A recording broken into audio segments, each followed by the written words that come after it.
Another comedy hour. Yay. Hello. Welcome. It is. Yeah.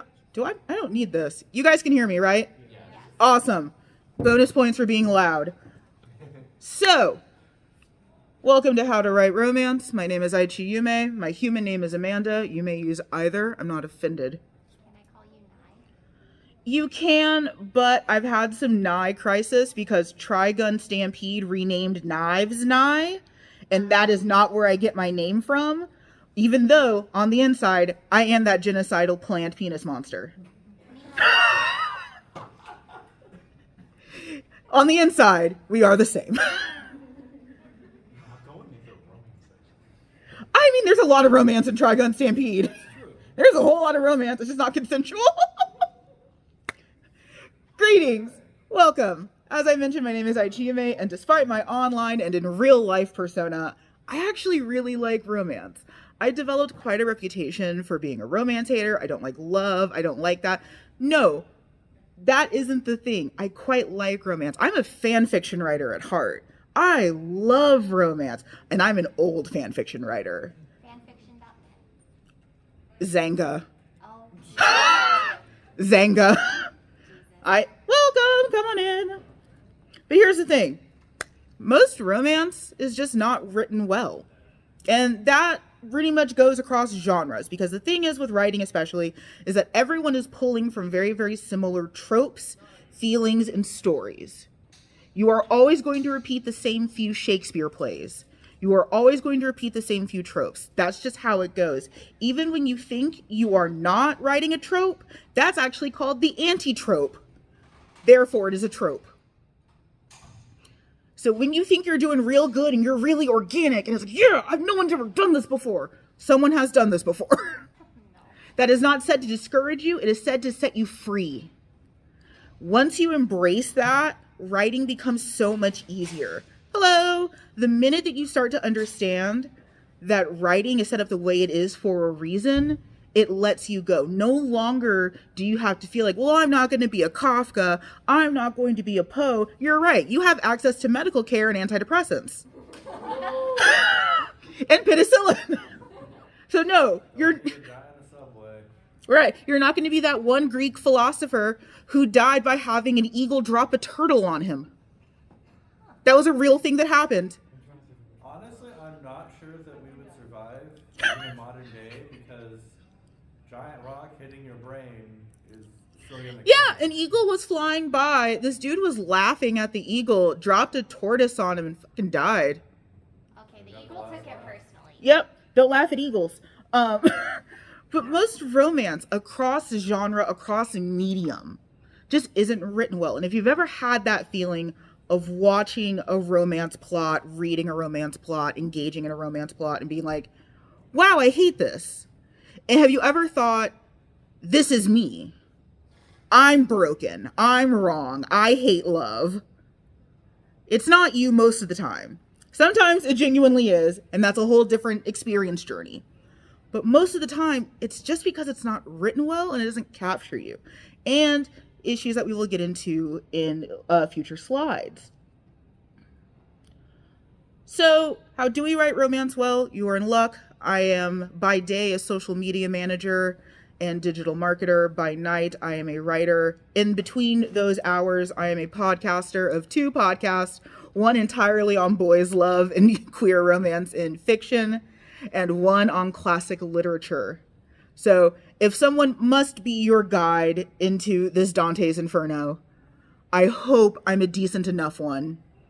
But at least I'm not going to leave you all behind as soon as things get difficult. But before we begin, we're going to get philosophical. Are you guys okay with that? Yes. Fun fact, I had enough credits to minor in philosophy. I didn't get it because I wanted to be employable. Hey, you don't have to tell anyone when you put it on their resume. It's like, so what were you doing in college? It's like, no, just taking philosophy. Don't worry about it. You could just tell them your major, not mention the minor. Before starting any romance plot or subplot, I want you to ask yourself 3 questions, okay? Question 1, why am I writing this romance? Raise your hand if you have been personally victimized by a romance plot added in that went nowhere and accomplished nothing.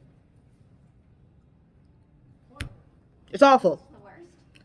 So, if you are looking at your manuscript, your work, your open Google Doc, your LibreOffice, and you're thinking, I am contractually obligated to write a romance.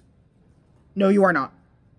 If you don't want to, if you don't have any characters that have chemistry for it, you are not obligated to write romance if you do not want to. I think so many stories fail, especially, my bread and butter is shonen. So many of these stories fall apart because they have to shoehorn in a romance. We have to maintain heteronormativity at all costs. We must show them riding off into the sunset with their woman prize because that's how we maintain the status quo. But if you just left that out, most of the time the story is not better, if not at least the ending feels more solid. Because they usually have to then rush in 10 to 20 years of romance that happens off screen that no one cares about, and thus fuels the insidious issue of anime misogyny. I think Bleach is the only one that maybe did it remotely well. No, because it should have been Rukia. No, you're wrong. No, incorrect. Should have been Rukia.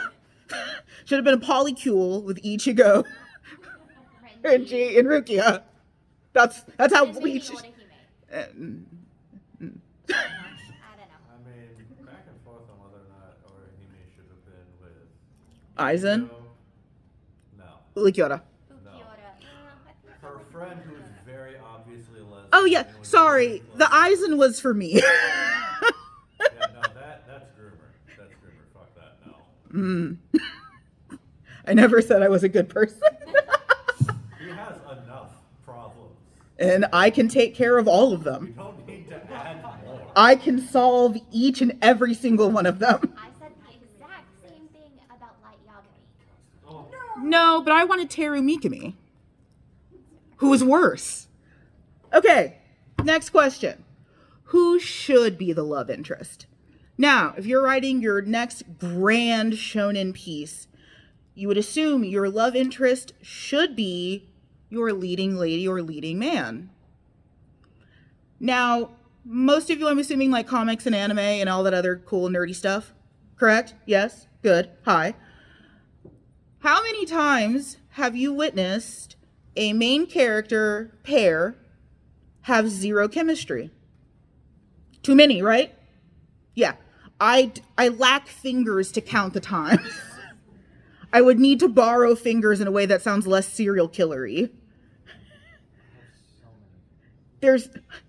I can get you so many fingers. We can all contribute. But I saw a TikTok of someone with a human spine collection. oh, that guy's terrible. Do not support John's bones. Yeah, no. I saw a TikTok of Actually, I'm somebody not surprised responding you to know about him. this. What do you mean you're not surprised? I know this is arcane information I have. But who should your love interest be? This is where, as a writer, things are hard. Because you want to have the entire story mapped out somewhere like a Bible. You want it all drawn out in linear points so it's easier to write. You don't want a story that's like literal One Piece, where you get 1,000 episodes in and you find out you're not done at all. And it only gets worse from here. I want that. Oh, I walked out years ago too, but I still love talking smack. So, I want more. no. No. I will admit, I'm only on the manga. I'm not manga and anime. I can't keep up with both. And I respect you for that. I pieced out when they changed the voice actors after 4 kids lost the rights, and I was concerned that Sanji no longer sounded like he had a Brooklyn accent. Old. Yeah. No. So- When Sanji was the best. Hello, welcome. So, who should your love interest be? This is a character who has spent time, has chemistry, has match levels. That is who the love interest can be. And sometimes that leads you down to very, very, very interesting places. Because sometimes you find out that love interest is not even in your main cast. They're a side character. They're an antagonist. They're a villain. And yes, antagonist and villain is different. But you never know who that character is going to be. Now, it may turn out that it is the lead. Fantastic. The work has written itself. The journey is the story. Everyone is fine. You get married at the end and have 2.5 kids, which is a statistic that still bothers me. I don't know how you have 0.5 of a child. You share. Split custody. My brain took that very literally. Mine too. It was just torso. Get the upper half, I'll get the legs. Last question to ask yourself. What am I hoping to achieve? So remember that point I made about quotas? If you go into a work and I have a mandatory romance I have to write, that is not true. Set yourself free from that immediately. If you want to add in a romance because you're passionate about it and you care, yes, fantastic. You're in the right place. Love that. But if you're writing a gripping war story, you might not need to put in a Harlequin romance in the middle. It might be okay just being a harrowing war story. One of my favorite things is romance where romance should not be. I think the MCU is guilty of that a lot. Where it's oh, here's characters flirting just at the precipice of the world ending. Because that's what you're thinking about, right? That is an objectively attractive woman. But everyone's turning to dust. I'm going to get in a quip. I think a lot of modern comics also have that problem where it's we're going to throw in a romance because we have to. And then that's how you end up getting stories where Tony Stark marries Emma Frost. That is the exact same noise my soul made. It's ugh. Now shall we begin? Please appreciate these vintage, very, very fat birds. Thank you. Now, we will have an entire section that is just about queer romance on its own. But these notes and tips do apply for any kind of romance that you're writing. There will be some explicitly listed notes for queer writing, but this applies to literally everything. We're taking it back to writing 102. Keep things level. As I mentioned, I'm a shonen fan. Shonen has the worst habit of having your male lead become God and the female lead can barely manage to hold a dish. They're made out of cobwebs. It doesn't make any fucking sense. Or you get the Orihime problem. Yeah. Or you get the Orihime problem where she literally is God and does nothing because she has to go let her dumb himbo boyfriend be God. Keep. What about Hinata? Oh. Should have been a lesbian with Sakura. I thought it would always be Sakura and Ino. Polycule. Yeah. OT3 is always the answer. It should have been a polycule. Under Anko's watch. She's the older lesbian at the cafe who's making sure that everyone's doing okay. Everyone's playing safe and stuff. And then obviously OTP of Naruto is Naruto and Sasuke, so they can go off and yell at each other in the woods. I imagine that's all that they do. They did that in an episode. They do that in several episodes. They do that in many different fights. And in movies. Several different episodes. Across multiple mediums, they do that. So keeping things level is important. That's something that I notice, especially as a biologically female reader. made it really, really hard to attach to female characters, especially female love interest, was you had this male who was omnipotent and God, and then you had this female who's like, I'm just here to move along the plot. Nah. So Lelouch and Shirley. Yes. Amy Rose. Don't slander Amy Rose in this panel. Okay, but Sonic CD Amy Rose. You will not slander Amy Rose in this panel. We have the literal edgelord's shadow. We are not slandering Amy Rose here. I used to work for someone who voiced Amy. Thank you. Thank you. So, I like Sally Acorn. She and her wife owns a bakery. so keep things nice and level. And that applies to whatever you're writing. If you are writing the next action manga, awesome. If you're writing a cute slice of life, this applies everywhere. Keep things level. And if you're not, there better be a reason why. Because you can't explain that. It can be a trad wife situation where the woman decides to remain barefoot and pregnant in the kitchen, but that needs to be said. That needs to be explained. That should not be an assumption, because that's certainly not how I live, much to my aunt's chagrin. No, I was sitting in the car with my aunt not too long ago, and she just leans over, I want grandchildren. And it's like, but also like looking at me, it's like, what do you want me to do about that now? Do they have them at Starbucks? You're gonna go pick one up from Target? No. Could pick one up from Target. But that's how you get on a list and in jail. And I'm too pretty for either of those things. Keep both partners equal. Piggybacking on that leveling comment, make sure that your partners are on the same playing field. This mostly applies to Western romance, but there are also implications of it in romance and manga and in other forms from the East, where you get these situations where the man has all the power. Think of your 50 Shades of Grey. The man has all the power, he has all the helicopters, he has all the wealth, and then the woman has nothing, thus making her reliant on him for any kind of financial or social security. Now, if you're going to do that, again, make it a point. It is a point in 50 Shades of Grey. Not the worst point, but one of the worst points. But it is a point that Anastasia, relative to Christian, is of lower status. The problem is when you do this unconsciously, and it's not done critically, and it's not done in a way that is examining that trope. That's where you get the stories of, oh, I was just a poor orphan girl in the fields, and then this dashing man came, and he spoke the good English, and he could read books, and now I'm free.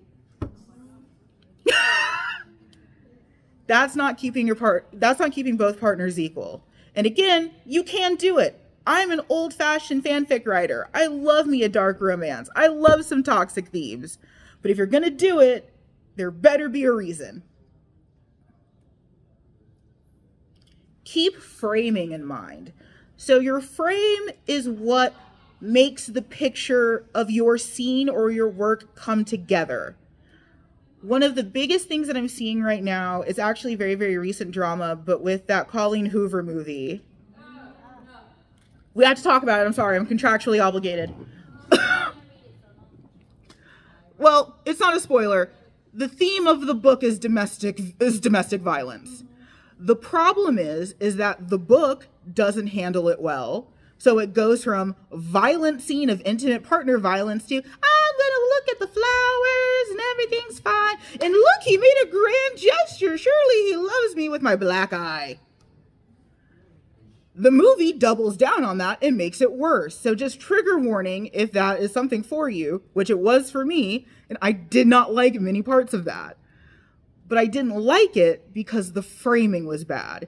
It's not that I can't handle, stories that take darker themes. It's that I can't take being gaslit like I was in my actual relationship. I should not be looking at the screen and being like, that sounds like my ex. Why are you here? I thought I threw you in the trash. But your framing is super important. So all of the lead up to a scene, be it dark, romantic, anything, is the setup for an intimate act of violent argument? That's bad framing. Now I have concerns about this intimacy.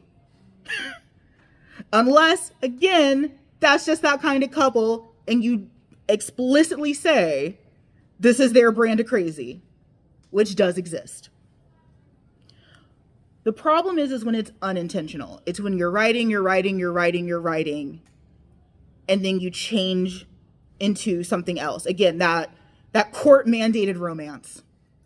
So you're writing, there's friction, there's tension, and then suddenly, I love you! Okay, why would I believe this guy? He just yelled at me and called me dumb. It's because the framing that led up to that situation wasn't the best. Now, it's still doable, but you're going to have to work extra hard to bring that frame back around. Good? And we will have plenty of time for questions, don't worry. I'm not that narcissistic. Actions have consequences. Say it with me. Actions have consequences. If something happens, do not let that fly into the ether. And I am letting that remain vague because it applies to small stakes items and large stakes items. The amount of fiction that I have read where it's like, oh, this dude murdered my family, but I guess I love him still. And we're just going to walk away and not critically examine that at all. That's not going to be a plot point in the future. It's like, every action has a consequence. Even if, again, you're on the small level, your slice of life, where the biggest friction in your work is a cat interrupting your walk to school. That sounds like a cat that it needs to purr at some point. Are you okay? Sorry, no, I've watched that. Yeah. I've actually watched that, so I was like, Yeah, it's almost like I'm a professional. It's almost like I know what I'm doing. But that still has a consequence. Being late to school has consequences. Missing the first part of class has consequences. All of that still has a consequence. So I think especially writers who come from the nerd background, we assume consequences mean like the planet is exploding. And we ignore all the little things that still have consequences. Where I parked my car has a consequence. The consequence is me being sweaty when I walk back to it after this. That's not a world-ending consequence, but it is a consequence.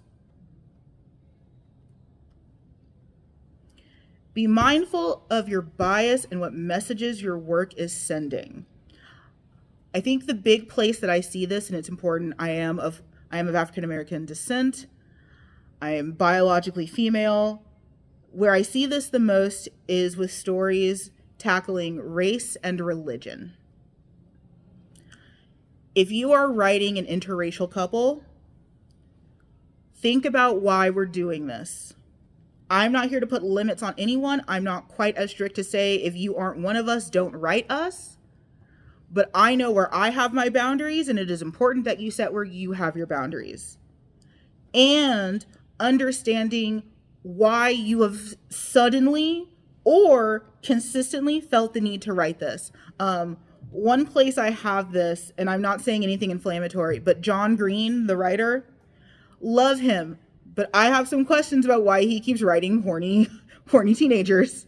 I have questions about that. Nothing personal. I just want to know, John, you are a 50-year-old man.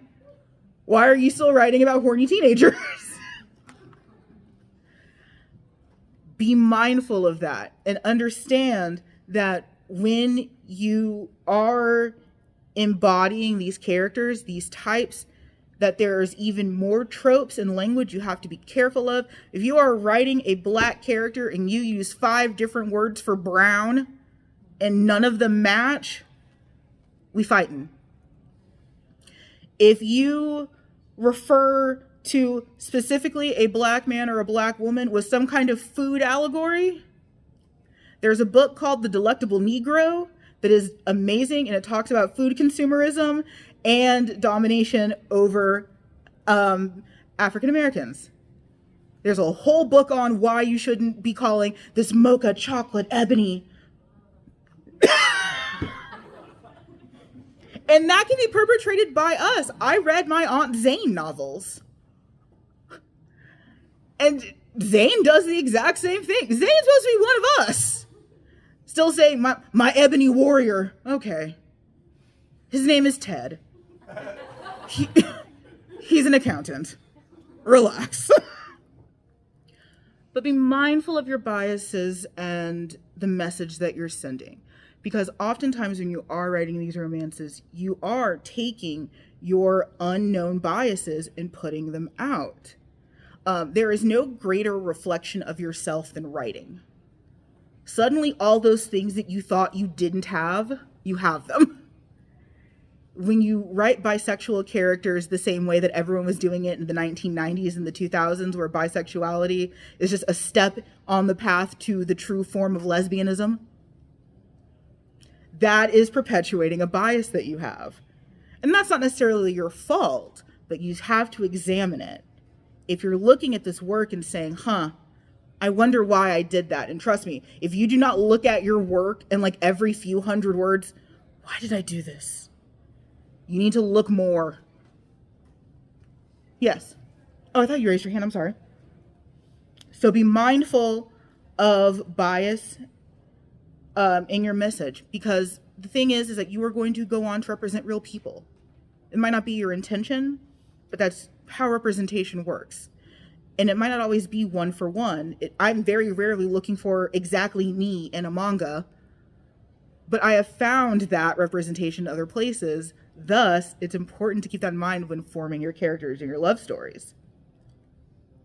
Next point, exactly that. Be mindful of the way your work is representing real life people. So if you really want to write a trans romance, I'm not here to tell you no, but why do you feel so strongly doing that, especially if you're cisgender?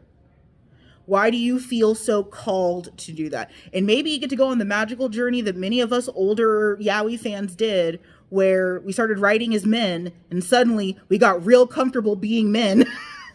And most of us now are non-binary or trans. I'm completely open to that happening. But again, if you really feel like it's like, I need to write a romance about this particular racial group. Why? My current favorite iteration of this is the bonnet ripper. Do you guys know what a bonnet ripper is? Do you know what a bodice ripper is? So a bodice ripper is, your Harlequin, Fabio's on the cover, rips of the clothes and everything's hot. A bonnet ripper is a particular kind of romance targeted at the Amish and Mennonite community. So instead of bodice, it's bonnet. Now, if I were to start writing bonnet rippers, I hope someone asks me some questions about why I feel the need to sexualize a bunch of Mennonites. I hope someone asks me that question if I don't ask it myself. Please, out of all the people I know, you included, if I ever start writing smutty barn action, I will be showing up at your apartment going, what is going on? yeah, what drugs did or didn't you take? Why didn't you share? Yes. So be mindful of that. Now, I'm not here to say that every work is going to be ideologically pure, but there is a time to question why you're doing a thing, and romance is especially it. You guys ready to talk about queer romance? You got so excited. I love it. Everything applies, but research and educate yourself on current terminology and lingo. Even my use of the word queer is something that to some people is taboo still. I'm not offended by that terminology, but I completely understand why some people are. I have to regularly refresh myself on lingo, terms, and labels. I'm old. We had like 3 options. Yep. And now most of them you would not use or consider because they have a lot of baggage behind them. And if you are going to use that language, It's either a period piece or you need to explain it. There is a place for using outdated language, especially, again, if you're setting a series in the 1990s, they're not going to sound like a Tumblr kid. They're going to use the language we had, which was entirely informed by Queer as Folk, the occasional Sex in the City joke, And Eminem. and Eminem. So, if you're writing, a 90s urban fantasy, yeah, they're not going to sound like a Gen Z kid on TikTok. Those words didn't exist back then. We didn't have language like that. But if you're writing now, modern, or modern adjacent with modern logic, which is what I love with current fantasy right now, is like, we're going to write fantasy, but we're going to keep all the rules of polite society so we don't do a Game of Thrones and it's all non-con. It's just non-con and dragons. Educate yourself frequently. There are a ton of fantastic resources online, and also your friends, your actual circle. One thing that is amazing about being a writer is having writer friends. And fun fact, most of us fall into some of these categories. Or we know people that do. So I've absolutely just asked. I've asked my friends, like, hey, I fundamentally do not understand asexuality, but this character that I'm writing is asexual. Please help me. And I talked to my friend. I understood. I got a better grasp on it. A grasp that I couldn't have gotten just by reading, Wikipedia. Also, don't just read Wikipedia. It's a good place to start. Don't finish there. I'm not an elitist. I understand that Wikipedia has a place. You can start there, but you can't finish there. So research and educate yourself frequently and often. And we're hammering in the point of be willing to accept valid criticism from those within the community. If you misrepresent someone and they say something, listen to them within reason. I have gotten some crazy comments on AO3. I have gotten some absolutely insane comments on AO3. I am not always obligated to be the bigger person, though I usually choose to be within reason. But if someone is reading your work and they are voicing a very specific complaint or concern, at least hear them out and figure out what in that journey went wrong. Because it's likely those unthought biases that we all have. Again, there's nothing wrong with having them. It's what you do with them. It's how you educate yourself afterwards. But everyone is guilty of having them. So if you receive valid criticism from those within the community, hear them out. They most likely are just very, very concerned about the representation that goes out there. And I know, so my coming out story was not the worst, but also wasn't the best. And a big part of that was because of how people like me were perceived. I'm bisexual.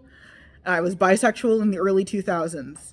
The only point of reference people had for bisexuality is the occasional side love interest on Queer as Folk, and then later Tila Tequila. That was it.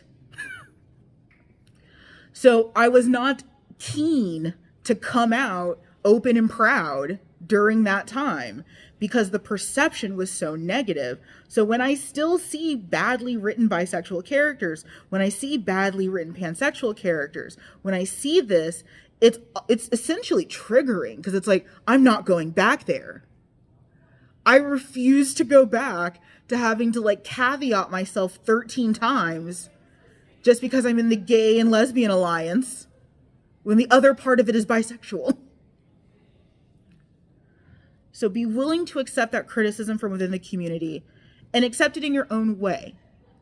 You don't have to do a mea culpa and rip your clothes to shred and eat ashes. You don't have to do all of that. But hear them out if they give valid critique and try to do something with that. These are the places you can find me. Now ask me some questions. Yes. Okay, so as someone who is a writer in stage play, Yes. because in college I was tasked do a essentially small free-page play. Mm-hmm. And I've always thought of the ability to actually go back and rewrite it and expand on it more, not make it 3 pages, maybe 4. But to the point of romance, 2 characters in there, which was essentially it was a play about jumping time a lot.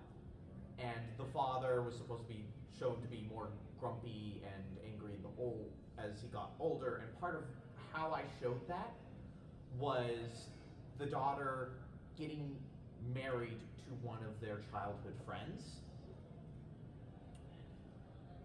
later in life. Got it. To show like that the father is not happy with what his situation is, and he's just kind of resentful in everything that's going on. As old men are sometimes. So my question is, how could I make that like natural if I were to spread the play apart and actually go in the in-between years of younger and old? So here's the thing. We have all been lied to by the romance industry to think that love is grand gestures. It's not. It's moments.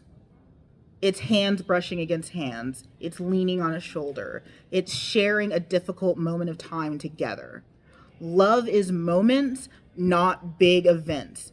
Love is not a boss fight. You shouldn't hear boss fight music. Okay, that's giving me ideas though. Okay.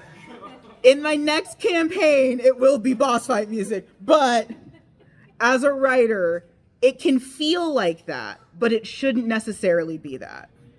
Or it shouldn't be like that all the time. It should not be a Dark Souls run where it's just everything is fine, boss fight. On to the next moment, now we kiss. One of the most romantic works I've read was a fanfic where like the most romantic part about it was just the little moments of like noticing their peeling sunburn or like their cracked lips and their tan lines. Yeah. Things like that. It feels so much more intimate and like deep. Absolutely. And it feels more authentic. I wrote a Matt and Mello fanfic because I am old. And I had a scene where Matt gives Mello some sliced apple. Death Note then? Yes. Oh my god! I've never. Oh, don't worry. My weeb name is where you can find all my fan fictions too. It's like 20-something chapters of slow burn. Hell yeah! Oh my god! It's like 20-something chapters of Matt and Mello slow burn. I'm gonna be awake till like 3 a.m. this week. It's like, guess who's not sleeping tonight? Each chapter is at least 1,000 words. I wrote a Matt and Mello novel for free. I did not know this. You didn't know about my Matt and Mello novel? Yeah, I wrote a Matt and Mello novel for free on AO3. Oh boy. But it's intimate moments. It's small gestures. You can have your big boss fight moments. I think now every romance should include one. But it shouldn't feel like that every single time. That leads to fatigue. You know, again, I mentioned the MCU. I definitely have this problem with movies like Endgame, where it's all just like big thing, big thing, big thing, big thing. And then it's like, I'm just crying and I'm tired and I don't know where I am. The theater's dark. People are screaming. I'm disoriented. Small moments. It's a group of friends getting shawarma. Anyone else? How do you feel about romance shifts? So I read a lot of shoujo, Yes. and I'm still traumatized by Nana. Good. I dropped it Yes. after she didn't wind up with the right love interest. I was like, this is bullshit. I did the same thing with Bleach. Yes. How do you avoid that when you're writing it? How do you not traumatize your readers the same way you were traumatized? Oh, you don't want to traumatize your readers? No, because I'm still traumatized by Susan and Yuffie. I'm like, you don't want to traumatize your readers? I would rather give them What the do you- Kimi ni Todoke experience. Oh, you want it to be boring. Okay. Or Hanakimi. Slightly less boring. Maybe Oron if I'm feeling up to it. Incorrect. What? Haruhi should have remained male. Haruhi Yes. should have wound up with Mori. The writer wanted to put her with Mori, but the fan base was like, no, Tamaki. I maybe would have accepted Kyo or one of the twins, but Regardless, how do you not traumatize your audience? I think it's that leveling issue. It's when things all happen in these big bursts. And then suddenly you go from a very, very linear path and then it drops off right at the end. You ever been on a roller coaster? You know, you're coasting. Like, ah! That's what it feels like when a story traumatizes you. It's like the ground gets lifted out from underneath you.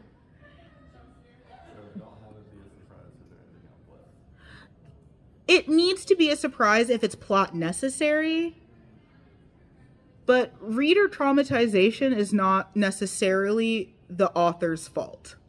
So one thing I've had to learn with trauma is that I'm not going to say I'm very easily triggered by things, but I'm definitely triggered by things.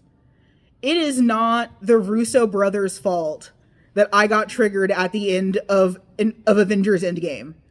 That is not their fault. They were not writing this one weeb. We're going to make her cry. Like, most writers aren't doing that. I say most because I am from the older generation of fanfic writers where we were. And we were just being angsty to be angsty. But most of the time, that's something you have to relinquish control over.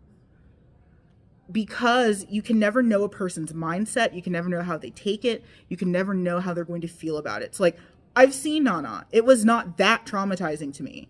So I read the manga. I've read the manga.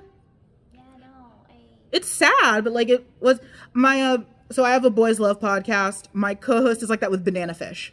Where Banana Fish, if I even mention it, ruined. Whole episode derailed. And I'm just like, yeah, I saw it. Sucked, but you know. Oh my god, it genuinely traumatized me to the Yeah. point that my entire brain function changed and I changed as a person. Exactly. And like I have series that are like that aren't series that I share with her. That's on the individual level, and you can't control that. If I could put on my fan fictions, read this in a cozy room where you feel safe and secure, dark themes approaching, I would do it. But I can't. I can't promise that whoever's reading this isn't going to be missing their dead parents, isn't going to be having a high stress day, isn't going to be going through something else. I can't manipulate that. And sometimes that just adds to the story, that you feel this surge of trauma. I had that it was a Kingsman fanfic, and it ended with euthanasia. And the scene of just these two lovers holding each other while they let one of them die, I was in my bed at 2 a.m. ugly sobbing. That writer didn't orchestrate that. They didn't plan for all of my trauma to leap out forward. But it happened, and that fic was with me forever. So, you cannot control your reader. You may traumatize them doing absolutely nothing. that's fair. Just like children. You had a question, and I saw one back there. So let's do this one first. I have a question because you had mentioned unintentional versus intentional development. Yes. How do you catch unintentional development of a story, like adding things in that you didn't even know? I think the big thing is, if you look at your character and you're like, when did you learn how to do this? When did this happen? If they start mentioning far off lands and adventures and other things, is when you start noticing that the development is no longer intentional. They've been off having adventures all on their own, like Toy Story. They've come to life and they're walking out by themselves doing stuff. And sometimes the unintentional development is the best. I love when writing is organic and you end up in a place that you didn't expect. The love interest is A, but you end up with D. So it's not necessarily bad. It's just how you manage it. Yes. More of a suggestion, but if anyone is writing these female characters who are, again, made of fucking cobwebs, and they're in a situation where they're like, I'm gonna go adventure. Oh no, I'm weak. Please, for the love of God, let them die. Just let them die. Do not rescue them. Let them die. Rescue some of them. So again, Black. I had that problem with House of the Dragon, where they decided to make the Valarians mostly black. So watching black women die in labor, a real thing that happens to black women too much, that hit too close to home.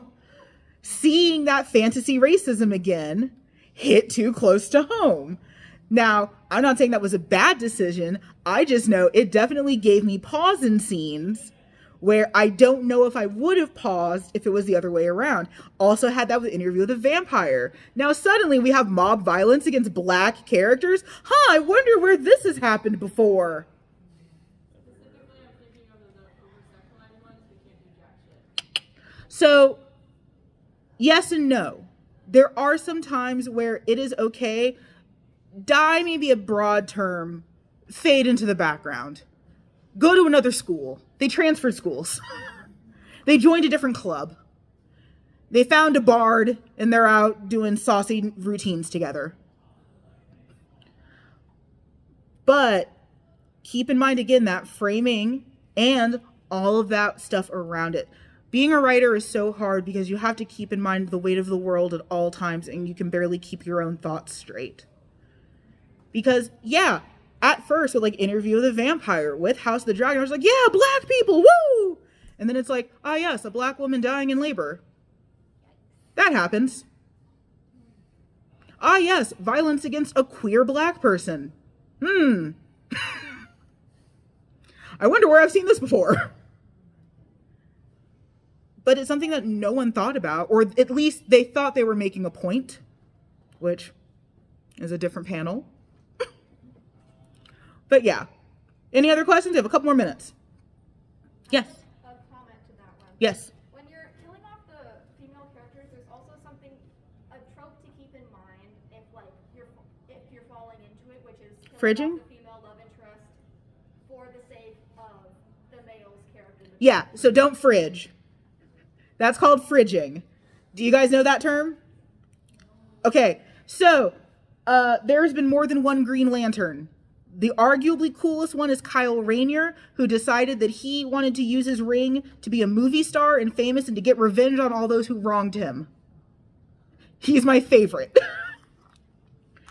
There was a plot point where, for character development, his then dumb girlfriend gets murdered and stuffed in a fridge for him to find. So he goes to open the fridge looking for some orange juice, and there's his dead girlfriend. When you kill a female character for the sake of male plot advancement, that's called fridging. So what they did to Yuffie in Code Geass. Yes. What they did to the female love interest in the first Deadpool movie. What Marvel did to Black Widow. What comics continues to do to women is fridge them.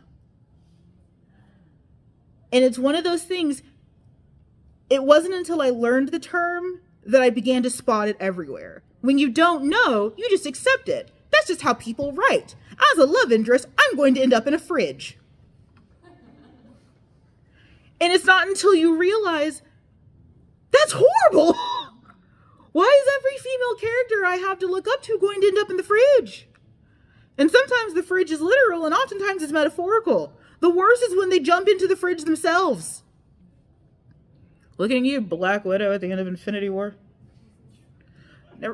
Haven't seen a character jump in their own fridge. Yes. I have another comment on a similar vein. Another trope to try to be on the lookout for is the bury your gaze trope. Please don't bury your gaze. Or if you're going to, do it for a reason. Do you guys know the bury your gaze trope? For those of you who do not know. We're cousins. So for those not sure, the bury your gaze trope is a character is like the one out character. It's the one that isn't in the closet. It's the one that is made being queer their entire personality. I can promise you, don't get attached to them. They will die. Oh yeah, that happened with House of Night. Yeah. So, and it's always the one that's out. It's never the closeted one. Because remember, we have to maintain the status quo, which is at its core patriarchal and heteronormative. So the closeted one is fine. They're still pretending to be straight. It's always the out queer one. And I guarantee you, it was such an issue with like your CW shows, like your Dawson's Creeks and everything like that. All those characters ended up dead. Just a field of gay characters. And most of the time, it was done in a way to make it a mental health issue, which we don't have time to unpack that here. Not all of it. But yes, be mindful of bury your gaze because it is still a problem. We still see we still see stories aimed at teenagers that say the minute you come out, you basically have like a Death Note clock until you inevitably end up the victim of some heinous crime, or you just go. So it is a very important trope to be mindful of, correct? And if someone calls you on that while you're writing, that's definitely one to pay attention to. Anything else? Couple more. No, I solved romance writing in 40-something minutes. Okay. Yes. So love triangles. Mm-hmm. Fun, great. Let's. The first example that comes into my head is Kingdom Hearts. Mm-hmm. Sora, Riku, Kairi. Yes. So far, the writing direction in games and whatnot is emphasizing on Sora and Kairi being the thing. Yes, because it's easy. But the fans are wanting Sora and Riku to be a thing. So, Yes. in your opinion, what do you think is better for a writer to do what the fans say, or to do what is either easy or what they were leading into? So I have a love-hate relationship with bullying people into getting your way. It worked for the presidential candidate and for and for the Sonic movie. So it's kind of I have a love-hate relationship with it because sometimes it works and it's very effective. But then, like your Game of Thrones, where you had the directors and George R.R. Martin in subreddits reading fan theories and fans that already figured out the big twist. They figured out your big twist because you're not that smart, George. Sorry. He's not. Like, I'm not even being a hater. He's not. Like, so he and the directors reverse ship. They reverse ship hard because it's like, oh my God, they figured out the big twist. It's like, and then you get the seasons that you get. So I have a love-hate relationship with it. Also, I am a fan. If I don't like something, I'm going to write fanfic about it. Hence, the mellow, matte, slow burn romance novel I wrote. I had to write a writing manifesto when I was in college. The first line is, I write for revenge. I am here to write the stories that the authors were too ashamed to do themselves. I am here to fix the broken. So, yeah, let Sora have his dumb love interest. That's why AO3 is here. Yeah. One more? Oh my God, I've solved all the world's problems. I should run for office. No, don't say that. I have too much of an ego. Too young, barely need to be 70. Oh, I am too young. And too anxious. That's valid. Guys, thank you so much for being here. Thank you so much for listening. I hope you learned a lot. And you are more than welcome to approach me. I will keep this up for a little bit longer while I'm breaking down. But yeah, come on up. Say hi. It was so great getting to be able to speak with you all today. And have a great and safe rest of convention.